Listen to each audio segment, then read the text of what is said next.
l'Algérie rouvre ses frontières aux Algériens étrangers vaccinés. L'Algérie a annoncé aujourd'hui qu'elle allait rouvrir ses frontières aux Algériens étrangers vaccinés, après une fermeture de 17 mois due à la pandémie de coronavirus, a indiqué l'agence de presse nationale.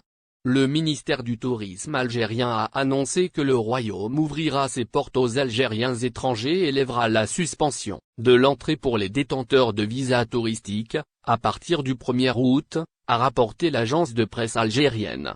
Les voyageurs pleinement vaccinés avec les vaccins approuvés par les autorités algériennes, Pfizer, AstraZeneca, Moderna ou Johnson & Johnson, pourront entrer dans le royaume sans avoir à respecter de quarantaine, s'ils font la preuve d'un test PCR négatif de moins de 72 heures, a précisé l'agence. L'Algérie, qui a investi des milliards dans l'industrie du tourisme pour diversifier son économie pétrolière, a délivré ses premiers visas touristiques en 2019. Entre septembre 2019 et la fermeture des frontières en mars 2020, elle a délivré 400 000 visas touristiques. Depuis le début de la crise sanitaire, l'Algérie a officiellement enregistré plus de 523 000 cas de coronavirus, dont 8 213 décès. À ce jour, 9 millions de doses de vaccins ont été administrées pour une population de 35 millions, mais le gouvernement a annoncé qu'à compter du 1er août, la vaccination serait obligatoire pour entrer dans les établissements publics et privés, y compris les établissements scolaires et les lieux de divertissement, ainsi que pour utiliser les transports publics. L'Algérie a annoncé vendredi qu'elle allait rouvrir ses frontières aux touristes étrangers vaccinés, après une fermeture de 17 mois due à la pandémie de coronavirus, a indiqué l'agence de presse nationale. L'Algérie n'a toutefois pas annoncé de lever des restrictions pour rentrer le territoire. Après plusieurs jours de polémique, la présidence de la République a fait un geste en direction de certaines catégories de voyageurs. Elle a décidé de réduire de 20% le prix du pack confinement et d'en exempter deux catégories de passagers, à savoir les étudiants et les personnes âgées à faible revenu. Mais le confinement continuera de s'appliquer à tous les passagers qui arrivent en Algérie. Ils sont soumis à une période de quarantaine de 5 jours à leurs frais quel que soit leur pays de provenance. La procédure est la même pour tout le monde y compris les passagers vaccinés. Les proches de personnes décédées en colère cependant, certains passagers arrivés à bord du premier vol Paris-Orly-Alger pour assister à l'enterrement de leurs proches en Algérie ont exprimé leur colère dans une vidéo, relayée par la page Chouf Chouf. « Mon père est mort, il arrive à 14 heures.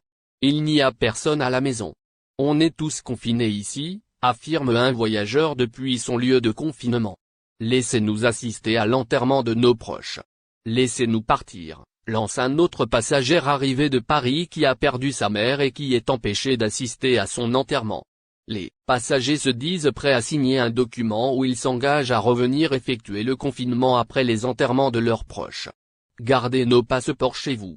On va assister aux enterrements et on revient à l'hôtel », s'exprime avec émotion l'auteur de la vidéo. Parmi les personnes placées en quarantaine figure le frère d'Islam Guedré, retrouvé mort au Canada cette semaine. Il est rentré de Paris pour assister à l'enterrement de son frère dans la région de Gigel, selon la page locale NESJ. Billets d'Air Algérie, programme des vols, frontières, 8 propositions de la diaspora. Après l'approbation du comité scientifique concernant l'ouverture des frontières nationales, plusieurs Algériens se sont réjouis de cette nouvelle, mais certains d'entre eux restent toutefois confus quant au programme de vol et les mesures qui doivent être respectées. Voici les propositions de la diaspora. En effet, la diaspora qui représente la communauté algérienne résidant à l'étranger s'est manifestée récemment en donnant des propositions concernant le programme des vols et autres. Et pour cause, il y a quelques jours de cela, le président de la République a fait part de l'annonce que tout Algérien attendait depuis plus d'1 an maintenant. Il s'agit alors de la nouvelle relative à la réouverture des frontières nationales. Ce qui a, sans grand étonnement, réjoui de nombreux ressortissants et citoyens algériens. Il n'empêche que certains d'entre eux restent confus. C'est pourquoi, la diaspora algérienne s'est manifestée.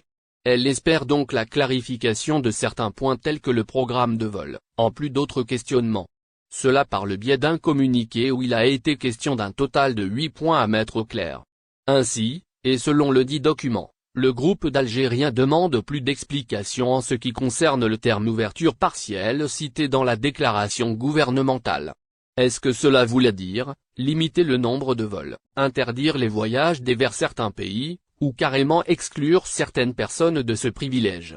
L'autre point qui a prêté à confusion est relatif, quant à lui, au programme de vol que prévoit d'effectuer Air Algérie. La diaspora désire avoir plus d'informations sur le nombre de navettes programmées quotidiennement. Cela en plus de la liste des pays qui sont concernés par cette décision gouvernementale. La durée de validité des tests PCR annoncés par le gouvernement est trop courte, selon la diaspora.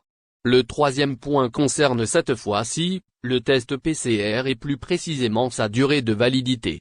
Est-ce que le compte à rebours des 36 heures fixé par le gouvernement serait enclenché à partir de l'arrivée du voyageur, ou au contraire à partir du décollage, ce qui peut causer problème dans le dernier cas de figure, et tout particulièrement avec les vols à long trajet, comme c'est le cas pour le Canada ou encore Dubaï. Les prix des billets d'avion sont trop chers, clament les membres de la diaspora ainsi. Et parmi les autres revendications du groupe d'Algériens qui résident à l'étranger, il y a celle qui demande la régularisation des prix des billets d'avion Air Algérie. Ceux-ci sont actuellement très onéreux, voire inaccessibles pour certains. La diaspora appelle également à l'annulation d'une formalité que la plupart ont trouvée très contraignante pour la réservation de billets pendant l'opération de rapatriement mise en place par le gouvernement il y a quelques mois de cela. Cette difficulté était donc de devoir présenter une autorisation exceptionnelle d'entrée ou de sortie vers l'Algérie afin de pouvoir voyager. L'avant-dernière demande consiste, pour sa part, à prévoir et à annoncer la date de l'ouverture des frontières maritimes. Cela afin de diminuer la charge qui serait probablement très intense sur Air Algérie après la reprise du trafic aérien. Et pour conclure, la diaspora algérienne a fait savoir, dans le dit document, qu'il serait préférable de prendre en considération les personnes vaccinées. Ces individus pourront donc avoir affaire à des mesures sanitaires moins strictes étant immunisés contre le coronavirus, propose toujours la diaspora. C'est aussi ce dont nous informe reprise des vols d'Air Algérie, les précisions de Chabna. L'ex-député de l'émigration, Samir Chabna, s'est exprimé sur la reprise des vols de la compagnie aérienne nationale, Air Algérie en revenant sur l'écho important qu'a connu l'annonce du ministre de la Santé, Abderrahmane Ben Bouzid à ce sujet. Après près de 14 mois de fermeture, le ministre de la Santé a ravivé l'espoir de la diaspora algérienne coincée à l'étranger en donnant le feu vert du comité scientifique quant à une prochaine ouverture des frontières, sous des conditions des plus strictes. N'oubliez pas abonnez-vous à notre chaîne Info du jour et activez les notifications pour recevoir nos publications en temps réel.